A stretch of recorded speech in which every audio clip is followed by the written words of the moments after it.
Hi guys, hope you are doing well. You are welcome in Achievers पाठशाला. तो guys, आज का जो हमारा टॉपिक रहेगा वो टॉपिक है derivatives and it's instruments. Derivatives क्या होते हैं और इसके इंस्ट्रूमेंट्स क्या क्या है वो आज हम डिस्कस करेंगे. बहुत ही इंपॉर्टेंट टॉपिक है एग्जाम पॉइंट ऑफ व्यू से. आप अगर कॉमर्स एंड मैनेजमेंट के स्टूडेंट है तो बहुत ही इंपॉर्टेंट टॉपिक है. अगर आप किसी एग्जाम की तैयारी करें लाइक नेट की या किसी गवर्नमेंट एग्जाम की, एंट्रेंस की, तो बहुत ही इम्पोर्टेंट है और इससे क्वेश्चंस एग्जाम में पूछे जाते हैं. तो आइए हम समझते हैं डेरिवेटिव एंड इट्स इंस्ट्रूमेंट्स. देखिए क्या होता है, व्हाट इज डेरिवेटिव. डेरिवेटिव क्या होता है? A derivative is a contract between two or more parties whose value is based on agreed upon underlying financial assets. मतलब जो भी आपका एसेट्स होता है, जो बेस होता है, उस एसेट्स के बेस पर जो दो पार्टीज के बीच में, दो या जो दो से ज्यादा पार्टीज के बीच में जो कॉन्ट्रैक्ट होता है, ठीक है, लाइक ए सिक्योरिटी और सर्टेन लाइक एन इंडेक्स, ठीक है, तो उसे डेरिवेटिव बोलते हैं. कॉमन अंडरलाइंग इंस्ट्रूमेंट्स यानी कि दोनों के जो मतलब कि एसेट्स जो बेस है ना, वो कॉमन रहना होना चाहिए. ठीक है, यानी कि दो या दो से पार्टी जो भी इसमें इन्वॉल्व हो रहे हैं, उनका जो इंटरेस्ट है, उनका जो बेस है अंडरलाइंग एसेट्स के ऊपर, वो सबका इंटरेस्ट जो है सेम होना चाहिए. ओके. इंक्लूड बॉन्ड्स हो गए, कमोडिटीज हो गए, currencies, interest rates, market indexes and stocks. तो डेरिवेटिव्स जो है इन चीजों पर वर्क करती है. ये जो है अंडरलाइंग एसेट्स है. कौन कौन से? कमोडिटीज हो गए, आपके करेंसीज हो गए, इंटरेस्ट रेट्स हो गए, मार्केट इंडेक्सेस एंड स्टॉक्स. इसको लिख लेना और इसको याद कर लेना. अब आगे बढ़ते हैं. देखिए, अब इसके बारे में पढ़ते हैं क्या होता है. A derivative is a contract between two or more parties, ये हमने पढ़ लिया था. Whose value is based on agreed upon underlying financial assets, index or security. दूसरा क्या है? फ्यूचर कॉन्ट्रैक्ट्स होता है, फॉरवर्ड कॉन्ट्रैक्ट्स होता है, option, swaps, warranties are commonly used as a derivatives. Derivatives instruments है इसके. Future contracts, forward contracts, option, swaps, ये इसके डेरिवेटिव्स के इंस्ट्रूमेंट्स. इंस्ट्रूमेंट मतलब कि इनको, इन मेथड्स को यूज करके जो है डेरिवेट हम डेरिवेटिव्स मतलब कि परफॉर्म करते हैं या कॉन्ट्रैक्ट परफॉर्म होता है. Okay. Derivatives can be used to either mitigate risk mitigate risk को जो इसको एक वर्ड है इसमें फाइनेंशियल मैनेजमेंट में यूज किया जाता है, दैट इज हैजिंग टेक्निक्स. तो ये जो इसके इंस्ट्रूमेंट्स है ना, ये इसके हैजिंग टेक्निक्स है. हैजिंग क्या होता है? मतलब कि किसी रिस्क को जो है कम करना, खतरा को कम करना. अगर आपको लग रहा है कोई डेंजर है, तो डेंजर को जो है कम करना, उसको मतलब कि पहले से अपने आप को सिक्योर करना, तो उसे हेजिंग बोलते हैं. Okay. Assume risk with the expectation of commensurate reward, speculations. मतलब कि हम पहले से अंदाजा लगा लेते हैं कि क्या हमें खतरा होने वाला है इन फ्यूचर, तो उसको हम उसके अगेंस्ट में जो है हम हेजिंग टेक्निक्स अपनाते हैं. ओके. नाउ देखिए, इसके इंस्ट्रूमेंट्स कौन कौन से होते हैं. पहला था फॉरवर्ड कॉन्ट्रैक्ट्स. फॉरवर्ड कॉन्ट्रैक्ट्स क्या होता है? Forward contracts are the simplest form of derivatives. अगर आप एमकॉम वगैरह पढ़ रहे हैं या एमबीए पढ़ रहे हैं, तो उसमें भी ये आपका ये जो इसके इंस्ट्रूमेंट्स है, हेजिंग टेक्निक्स है, ये आपको आपके एग्जाम में आ सकता है. ओके. तो सिंपलेस्ट फॉर्म है derivatives that are available today, जो मतलब कि अवेलेबल है today. Also they are the oldest form of derivative. Forward contract बहुत पुराना है, बहुत टाइम से चले आ रहा है, बहुत ट्रेडिशनल है ये forward contract is nothing but an agreement to sell something at a future date. मतलब कि मैंने किसी से एग्रीमेंट कर लिया कि मैं फ्यूचर डेट पे जो है आपको ये सामान बेचूंगा इस रेट पे, ठीक है, और आप जो है उसे खरीदोगे. Okay. The price at which this transaction will take place decided in the present. और उसका जो प्राइस है मैंने बताया था, रेट जो है वो अभी प्रेजेंट में जो है डिसाइड हो जाता है. ओके. फ्यूचर में कोई भी टू और मोर पार्टीज इसमें इन्वॉल्व हो सकती हैं. यहाँ पे इसमें क्या है, देखो जो मैंने अंडरलाइन कर रखा है बोल्ड, ये बहुत इंपॉर्टेंट है. However, a forward contract takes place between two counterparties. दो counterparties में हो सकता है. This means that exchange is not an intermediary to this transaction. इसमें कोई बिचौलिया नहीं होता, इसमें कोई जो है मीडिएटर कोई भी नहीं होता इसमें. ठीक है. सिर्फ जो है या तो बायर होगा या सेलर होगा. ठीक है. दोनों आपस में अग्रीमेंट करेंगे. ठीक है, अब एक कॉन्ट्रैक्ट करेंगे, तो इसमें मतलब कि मीडिएटर नहीं होता, ये चीज ध्यान रख लेना। फॉरवर्ड कॉन्ट्रैक्ट्स में मीडिएटर नहीं होता है। Hence, there is an increase chance of counterparty credit risk, कि मतलब कि क्रेडिट रिस्क जो है यहाँ पे बढ़ जाता है, इसलिए क्योंकि हो सकता है सामने वाला पार्टी जो है मुकर जाए, धोखा दे दे हमें। मतलब कि हमने आज मतलब कि कॉन्ट्रैक्ट कर लिया, कल वो हमसे परचेज ही ना करे। ठीक है, ये ऐसा भी तो हो सकता है। तो also before the internet age, finding an interested counter party was a difficult proposition. अब लास्ट वाला पॉइंट देखते हैं, लास्ट वाला पॉइंट क्या बोलता है। लास्ट वाला जो है, the details of the forward contracts are privileged information of both the parties involved. ठीक है, इसका फायदा उन्हीं को होता है जो मतलब कि जिन जो पार्टीज में इन्वॉल्व होती है। They do not have any compulsion to release this information in public domain, यानी कि उन्हें किसी को बाहर बताने की जरूरत नहीं है। ठीक है, म्यूचुअल इंटरेस्ट हो गया ना एक तरह से, कि भाई मैं अग्री हूँ, आप अग्री है, किसी तीसरे बंदे को बताने की क्या जरूरत है कि भाई हमें क्या फायदा हो रहा है। एक मतलब कि एक कमोडिटी को, एक स्टॉक को, ठीक है, या डॉलर को सेल परचेज हम आपस में कर रहे हैं। ठीक है, तो तीसरे बंदे को क्या प्रॉब्लम है, हमारा अपना इंटरेस्ट है। मुझे मुझे मेरे पास ज्यादा है, मैं बेच रहा हूँ, और सामने वाला पर्सन उस पर अग्री है खरीद, तो इसमें मतलब कि किसी तीसरे पार्टी को इंफॉर्मेशन देने की जरूरत नहीं है। तो इसमें इसका जो प्रिविलेज है, इसका जो मतलब कि बेनिफिट्स है, जो पार्टी इसमें इन्वॉल्व होती है वो इसमें उठाती है। फॉरवर्ड कॉन्ट्रैक्ट के बारे में एक और चीज बता देता हूँ। ये जो है मतलब कि बाउंडेशन यहाँ पे नहीं होती है, लेकिन यहाँ पे क्या होता है कि कोई भी पार्टी जो है वो कर सकती है, लीगल नहीं होता ये फॉरवर्ड कॉन्ट्रैक्ट। ठीक है, क्योंकि थर्ड पार्टीज है नहीं इसमें। ठीक है, आपको गवर्नमेंट को भी नहीं बताना, ना किसी को बताना, बैंक को बताओ, कोई भी इन्वॉल्व नहीं है। ठीक है, तो ऑब्वियसली ये लीगल नहीं होगा, कोई भी पार्टी में कर सकता है। भाई कोई मुझे क्या पता कि आपने क्या कॉन्ट्रैक्ट किया आपस में। ठीक है, क्या क्या क्या अग्रीमेंट किया है। ओके, तो इसमें जो है ये जो है लीगल नहीं है, या मतलब कि बाउंडेड नहीं है, कोई भी पार्टी जो है वो कर सकती है इसके अंदर फॉरवर्ड कॉन्ट्रैक्ट्स में। तो ये जो है ये इसकी जो खामी है इसकी, इस कॉन्ट्रैक्ट की, ये फॉरवर्ड कॉन्ट्रैक्ट्स की। अब आगे बढ़ते हैं। देखो फ्यूचर कॉन्ट्रैक्ट्स, फ्यूचर कॉन्ट्रैक्ट्स क्या होता है। देखो स्टूडेंट्स जो है फॉरवर्ड कॉन्ट्रैक्ट और फ्यूचर कॉन्ट्रैक्ट्स में बहुत कंफ्यूज हो जाते हैं।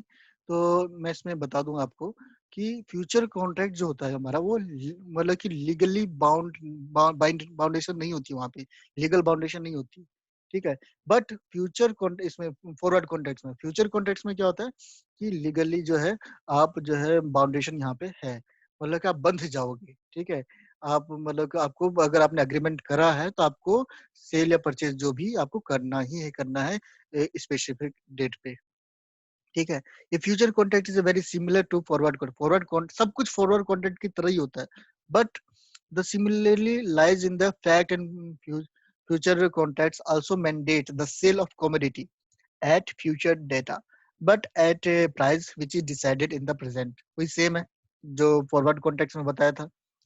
अब यहाँ पे देखो जो बोल्ड इटैलिक मैंने कर रखा है उनको ध्यान ध्यान उन पे फोकस करते हैं। However future contracts are listed on the exchange. यहाँ पे क्या होता है, एक्सचेंज से मतलब कि लिस्टेड होते हैं फ्यूचर कॉन्ट्रैक्ट्स जो है। ठीक है, जो कमोडिटीज में मतलब कि आप डील कर रहे हो, सेल परचेज कर रहे हो, तो क्या लिस्टेड होते हैं exchange. This means that exchange is A intermediate, यानी कि जो स्टॉक एक्सचेंज हो गया ना, वो क्या हो गया, मीडिएटर हो गया। ठीक है, अब स्टॉक एक्सचेंज जो एनएससी हो गया, बीएससी हो गया, तो वहां पे क्या हुआ कि वहां पे जो मीडिएटर आ गया, वहां पे एक कंपनी, वहां पे बायर और जो सेलर जो आपस में मिलते हैं, और मीडिएटर कौन है, बीएससी एनएससी, ये क्या हो गए, मीडिएटर हो गए। ठीक है, अभी आपको जरूरत है, आप मतलब कंपनीज को कैपिटल की रिक्वायरमेंट है, उन्होंने वहां पे कमोडिटी इस प्राइस की लिस्टेड बता रखी, इस प्राइस पे हम बेचेंगे, और बायर अगर अग्री है उस पे, तो मतलब कि अग्रीमेंट हो जाता है कि हाँ भाई इतने डेट को जो है आपको इस प्राइस पे मिल जाएगा। ठीक है, ये होता है फ्यूचर कॉन्ट्रैक्ट, यहाँ पर जो मीडिएटर होता है, मीडिएटर यहाँ पे। Hence these contracts are standard nature, ये स्टैंडर्ड नेचर का होता है, and the agreement can not be modified. एक बार आपने अगर कर लिया कॉन्ट्रैक्ट, एग्रीमेंट कर लिया, वो मॉडिफाई नहीं हो सकता इन एनी वे, किसी भी तरह से नहीं हो सकता है। ओके, लास्ट वाला पॉइंट क्या बोलता है, an important point that need to be mentioned in that in case of future contract, the buyer and seller do not enter into agreement with one another। एक दूसरे के साथ अग्रीमेंट में मतलब कि एंटर नहीं हो सकते, क्योंकि यहाँ पे ये डायरेक्टली इन्वॉल्व नहीं होते हैं कॉन्ट्रैक्ट में। ठीक है, इनडायरेक्टली होते हैं मीडिएटर के through. rather both of them enter into agreement with the exchange हो गया ना, मीडिएटर आ गया, ठीक है। तो मीडिएटर के थ्रू एक दूसरे से कनेक्ट में आते हैं, कांटेक्ट में आते हैं। तो इसलिए जो है डायरेक्टली जो है ये इन्वॉल्व नहीं होते यहाँ पर, बायर और सेलर मीडिएटर के थ्रू आते हैं। Exchange contracts come into the pre decided format, pre decided size, सब कुछ जो प्री डिसाइडेड होता है इसमें, ठीक है। This is done to negate the counter party credit risk. अब देखिए फ्यूचर कॉन्ट्रैक्ट्स और फॉरवर्ड कॉन्ट्रैक्ट क्या है। फ्यूचर फॉरवर्ड कॉन्ट्रैक्ट्स आपका क्या हो गया, वो जो है मतलब कि वहाँ पे जो है बाउंडेशन कोई नहीं होती है और वो लीगल नहीं होता है फॉरवर्ड कॉन्ट्रैक्ट्स, ठीक है। उसमें जो बायर और सेलर आपस में एग्रीमेंट कर सकते हैं और एक दूसरे के साथ, वहाँ पे कोई मीडिएटर नहीं होता। और फ्यूचर कॉन्ट्रैक्ट में क्या है, फ्यूचर कॉन्ट्रैक्ट में आपका मीडिएटर होगा। अगर आपने कॉन्ट्रैक्ट किया तो आप कोई मॉडिफाई नहीं कर सकती, आप चेंज नहीं कर सकती। और जब जो कुछ भी रेट वगैरह होता है सब कुछ प्री डिसाइडेड होता है इसमें, ठीक है। आपको अगर आपने कॉन्ट्रैक्ट किया तो आपको मानना ही होगा, ठीक है। तो अगर आपने मुकर गए तो यहाँ पर लीगल एक्शन आप पे लिया जा सकता है फ्यूचर कॉन्ट्रैक्ट्स में। ओके, तो ये डिफरेंस था फॉरवर्ड कॉन्ट्रैक्ट और फ्यूचर कॉन्ट्रैक्ट्स में, ठीक है। तो दोनों का लगभग सेम होता है, बस लीगल और इलीगल मतलब कि लीगली बाउंडेशन होती है उसमें, इसमें होती है, उसमें नहीं होती है। बस दो तीन छोटे छोटे इसमें डिफरेंस है बस। इसमें कंफ्यूज बिल्कुल मत होना, इसको बिल्कुल इसको मेमोराइज कर लेना इस चीज को। इसमें बंदे बहुत ज्यादा कंफ्यूज होते हैं फ्यूचर कॉन्ट्रैक्ट्स और फॉरवर्ड कॉन्ट्रैक्ट्स में। आई होप फ्यूचर कॉन्ट्रैक्ट्स और फॉरवर्ड कॉन्ट्रैक्ट्स आपको समझ में आया होगा। डेरिवेटिव्स क्या होते हैं मैंने बता दिया आपको क्या होते हैं। डेरिवेटिव्स जो है डील करते हैं किसमें, जो भी अंडरलाइंग एसेट्स होते हैं, तो उसमें जो एक डेरिवेटिव्स का मतलब क्या है, एक तरह से कॉन्ट्रैक्ट, कॉन्ट्रैक्ट हो गया, एग्रीमेंट हो गया, ठीक है। और अंडरलाइंग कोई भी एसेट्स होते हैं, स्टॉक हो गया, ठीक है, बॉन्ड्स हो गए, और आपके क्या जो डॉलर मतलब की करेंसीज हो गई, इनमें डील करती, इंटरेस्ट रेट्स हो गए, तो इसमें जो है डील करती, इसमें जो अग्रीमेंट होते हैं। और इसके इसके जो रिस्क होते हैं, फ्यूचर में आने वाले रिस्क होते हैं, उसको मिटिगेट करने के लिए हम क्या करते हैं, हेजिंग टेक्निक्स अपनाते हैं। हेजिंग टेक्निक्स क्या होता है, फॉरवर्ड कॉन्ट्रैक्ट्स हो गया, फ्यूचर कॉन्ट्रैक्ट्स हो गया, हमने ये दोनों पढ़ ली। अब आगे पढ़ते हैं। और नेक्स्ट थर्ड हेजिंग टेक्निक्स क्या है, थर्ड हेजिंग टेक्निक्स है ऑप्शन कॉन्ट्रैक्ट्स। ऑप्शन कॉन्ट्रैक्ट्स क्या होता है, the third type of derivative. देखो ऑप्शन कॉन्ट्रैक्ट्स बड़े ध्यान से समझना, ठीक है, इसमें भी स्टूडेंट्स बहुत कंफ्यूज होते हैं, ठीक है। The third type of derivative that is option is markedly different from the first two types. उनसे बहुत ही ज्यादा डिफरेंट है ये। An option contract binds one party whereas it lets the other party decide at the later date. मतलब कि जो है यहाँ पे क्या होता है कि बायर और सेलर जो है पहले से जो है मतलब कि एक एग्रीमेंट कर लेते हैं, एक ऑप्शन रख लेते हैं, भाई इस डेट को इस प्राइस पे मैं आपसे ये सामान खरीदूंगा, 2 महीने के 3 महीने को जो भी टाइम होता है। उसके बदले यहाँ पे जो है कुछ जो है फी पे करनी पड़ती है, कुछ कुछ जो है मतलब कि फीस पे करनी पड़ती है इस एग्रीमेंट को करने के लिए। इसमें दो ऑप्शन आते हैं, एक पुट ऑप्शन होता है, एक कॉल ऑप्शन आता है। तो यहाँ पे देखो दो ऑप्शन होते हैं। So one party has to obligation to buy, एक पार्टी को मतलब कि मतलब उसे अगर उसने कॉन्टेक्ट किया है बाई करने का, तो उसे जो है उस डेट पे जो है उसे खरीदना ही खरीदना है, और उससे पहले भी वो खरीद सकता है, उसके पास राइट आ जाते हैं, ठीक है। अगर उसने बेचने के लिए कॉन्टेक्ट किया है, ठीक है, तो उस वो जो है उस डेट तक उसे बेचना ही पड़ेगा, ठीक है। उस डेट बेचना ही पड़ेगा, और उससे पहले भी जो है वो उसे बेच सकता है। ओके, तो इसमें ऑप्शन होते हैं, बीच राइट्स मिल जाते हैं, बाई करने के और सेल करने के राइट्स मिल जाते हैं। अगर आप कॉल ऑप्शन लेते हो तो आपको जो है बाई करने के का राइट्स मिल जाएंगे आपको। अगर आप पुट ऑप्शन लेते हो तो आपको सेल करने का मतलब कि राइट्स आपको मिल जाएंगे। तो इन दोनों को ध्यान रखना, कॉल ऑप्शन और पुट ऑप्शन। आगे इसमें हम एग्जाम्पल के से की हेल्प से भी आगे समझेंगे। There are two types of options, call options and put options. Call options allows you right but not the obligation. आपके पास right है, ठीक है, आपके पास अधिकार मिल गए but not obligation to buy, ठीक है। तो यहाँ मतलब कि ये नहीं है कि आपको जो मतलब कि खरीदने आपके पास राइट्स है, मैं चाहूँ मैं मेरे पास राइट्स है, मैं चाहूँ तो खरीदूं, मैं चाहूँ तो नहीं खरीदूं, ठीक है। उसके बदले आपने क्या करा, फीस पे करी है। Something at a later date at given price, जो भी प्राइस गिवन है और जो भी डेट मेंशन है, जिस डेट तक जो भी उसकी वैलिडिटी है। whereas the put option gives you right but not the obligation to sell, ठीक है। मैंने पुट ऑप्शन लेके रखा हुआ है, कि भाई फ्यूचर में जो है मैं अपने कोई मेरे पास आने वाला है, कोई सामान आने वाला है, कुछ डॉलर मतलब कि आने वाला है, जैसे जस्ट लाइक 1 लाख डॉलर आने वाला है मेरे पास, ठीक है? तो पता नहीं मेरे को भी फ्यूचर में हो सकता है कि भाई जब तक वो आए तो उसकी प्राइस मार्केट में कहीं गिर जाए। इसलिए मैं क्या करता हूँ कि मैं जो है पुट ऑप्शन ले लेता हूँ। मैंने बोला कि भाई बैंक के पास गया, बैंक को बोला मैंने कि मेरे को पुट ऑप्शन लेना है और उसके बदले मैंने कोई फीस पे करी है, ठीक है? फीस पे करी है मैंने, तो जिस रेट पे जो है मैंने मतलब कि तय किया हुआ है, तो उस डेट को इस मतलब 3 महीने का डेट टाइम ले लिया मैंने, उस डेट पे जो है मैं उसे सेल करूँगा, ठीक है?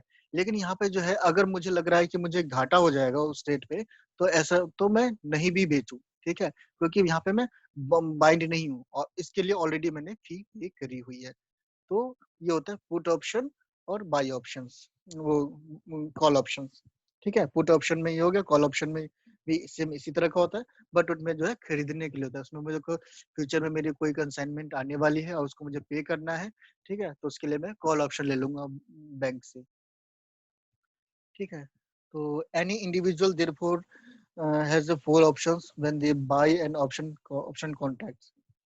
तो आपके पुट ऑप्शन और कॉल ऑप्शन को और आगे डिटेल में आगे समझते हैं कैसे होता है।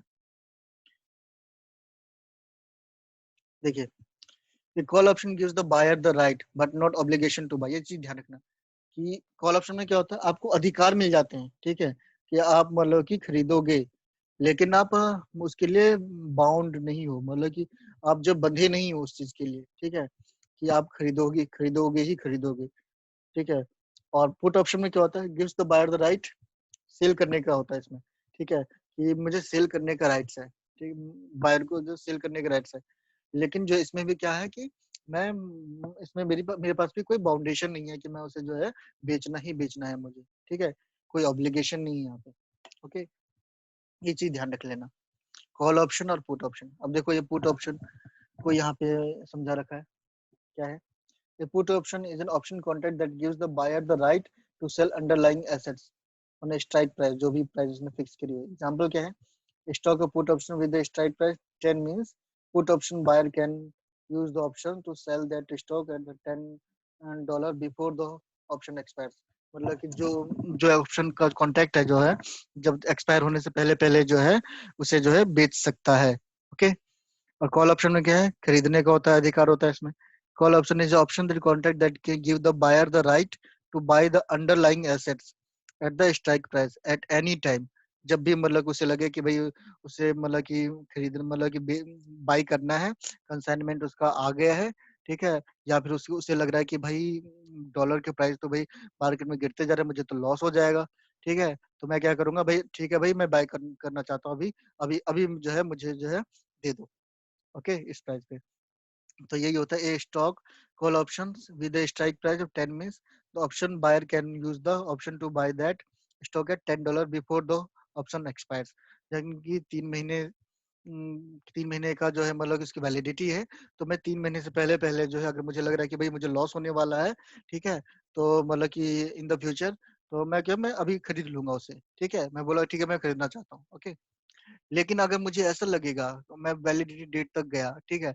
अब मुझे लग रहा है कि भई इसमें मुझे तो कोई बेनिफिट मतलब कि है ही नहीं बाय करने का, क्योंकि मैं मार्केट में मतलब कि जो कंसाइनमेंट्स मतलब कि है, ठीक है? या मार्केट में मुझे उससे मतलब कि अच्छे रेट मुझे मिल रहे हैं, तो मैं क्यों खरीदूँगा? मैं खरीदूँगा ही नहीं। तो यहाँ पे ऑब्लिगेशन नहीं है, आप चाहो तो खरीदो, चाहे तो नहीं खरीदो, ठीक है? तो ये होता है पुट ऑप्शन और कॉल ऑप्शन।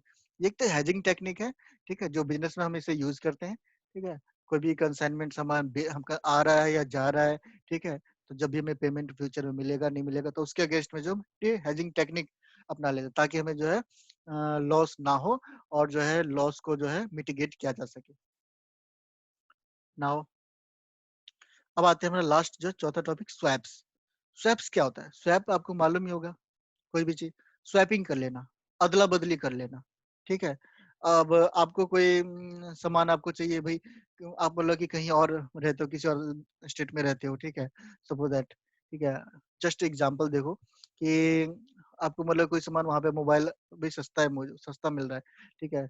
अब यहाँ पे दूसरे ब्रांड का मोबाइल मेरे को मिल रहा है, ठीक है? तो मुझे वो चाहिए, उसको वो चाहिए, ठीक है? ठीक है, तो ऐसा हम एक कॉन्टैक्ट कर लेते हैं, भई ठीक है हम अदला-बदली कर लेते हैं इसको, ठीक है? तो इसी तरह से यहाँ पे होता है ठीक है, देखो swaps are probably the most complicated derivative in the market. ठीक है, ये जो है इंटरेस्ट रेट स्वैपिंग जो है बहुत होता है इसमें। Swaps enable the participant to exchange their stream of cash flows. For instance, later date on one party may switch the uncertain cash flow to uncertain one. The most common example is swapping क्या है, interest rate। ठीक है, participant may decide to swap the interest rates or the underlying currency as well. Swaps enable companies to avoid foreign exchange risk। Foreign exchange को risk जो है इसको avoid करता है, इसमें मदद करता है, इसकी हेल्प करता है swaps. Swap contracts are usually not traded on the exchange. Exchange यानी कि स्टॉक मार्केट में इसकी मतलब कि ट्रेडिंग नहीं होती है स्वैप्स में, इंटरेस्ट रेट्स में। दीज आर प्राइवेट कॉन्ट्रैक्ट, ये प्राइवेट होते हैं। ठीक है, मतलब कि पब्लिक के लिए नहीं होते हैं, एक दूसरे से हमने कर लिया। And negotiated between two parties, usually investment bankers act as a middleman to these contracts. Hence, they to carry a large amount of exchange rate risks। ठीक है, लार्ज अमाउंट ऑफ मतलब कि जहाँ पे ज्यादा रिस्क जो है होता है। अब देखो यहाँ पे इंटरेस्ट रेट का क्या मतलब कि है कि सपोज दैट कि मुझे बहुत मतलब कि बहुत हैवी अमाउंट का लोन चाहिए। ठीक है, लोन चाहिए। अब मैं अगर यहाँ पे अपने अपने यहाँ से लेता हूँ, ठीक है, तो ये मुझे जो है फिक्स्ड रेट पे दे रहे हैं मुझे कि भाई आपको जो है 12% पे आपको जो है मिलेगा, 12% पे मिलेगा। ठीक है, बट जो है किसी और कंट्री में, ठीक है, जो दूसरा दूसरा बैंकर है, अगर मैं वहां से लेता हूँ, वो कह रहा है कि भाई मैंने आपको मतलब कि फ्लोटिंग रेट पे मतलब कि कम पे मतलब कि आपको दे दूंगा, मतलब उससे उससे कम पे दे दूंगा मैं आपको। ठीक है, तो यहाँ पे क्या होता है कि एक जगह से ज्यादा बैंक क्या करेगा।